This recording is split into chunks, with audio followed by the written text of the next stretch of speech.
Merhaba, üroloji uzmanı Ömer Erdem Akkaya ben. Bugün size sertleşme bozukluğu Proviron tedavisi ile ilgili kısa video sunumumuz olacak. Proviron 1935 yılında geliştirilmiş, hala günümüzde kullanılan dihidrotestosteron grubunda anabolik androjenik etkileri olan sentetik bir maddedir. Ürolojide cinsel isteksizlik, sertleşme bozukluğunda birinci seçenek tedavi olmasa bile hala sıklıkla kullanılmaktadır. Proviron'un hormonal etkilerine bakacak olursak diğer anabolizanlardan ayıran benzersiz özellikleri vardır. Bunlar nelerdir? Testisleri küçültmez. Çünkü LAH etkisi yoktur. Meme büyümesi jinekomasti yapmaz. Çünkü östrojen aromatize olmaz.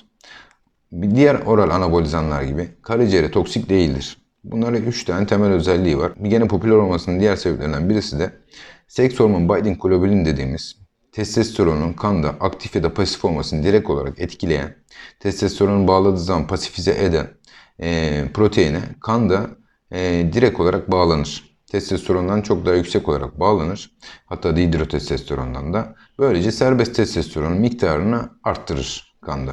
Hatta kullanıldığı zaman diğer anabolizanlarla beraber diğer anabolizanların etkinliğini, fonksiyonunu arttırır.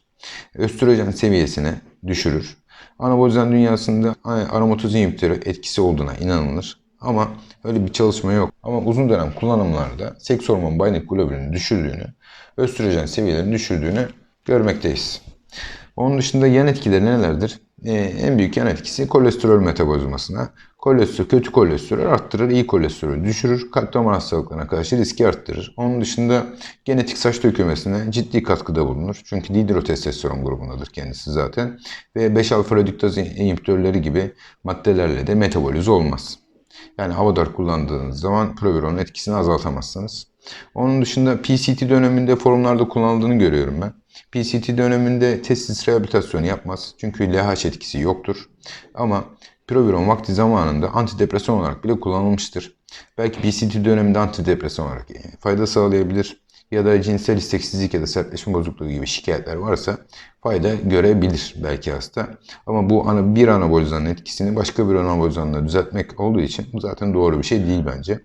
Onun dışında ülkemizde de 2014 yılında Proviron'la ilgili yapılmış bir çalışma var. Burada da hafif prostatizm yakınmaları olan, cinsel isteksizlik ve sertleşme bozukluğu olan hastalarda 2 ay boyunca günlük 50 mg dozda Proviron kullanılmış. Östrojen, seks hormonu binding globulin azaldığı, testosteronda, FSH ve LH'de ciddi bir yan etkisi olmadığı ve hastaların şikayetlerinin anlamlı bir şekilde düzeldiği gösterilmiş bu çalışmada. Sonuç olarak Proviron eski, güvenilir anabolizan. Ürolojide sıklıkla kullanılmakta ama hiçbir zaman doktor kontrolü olmadan kullanılmasını ben önermiyorum. Sonuç olarak bu video bilgilendirme amaçlı yapılmış bir video. Herhangi bir tedavi amacı gütmez. Dinlediğiniz için teşekkürler, saygılarımla.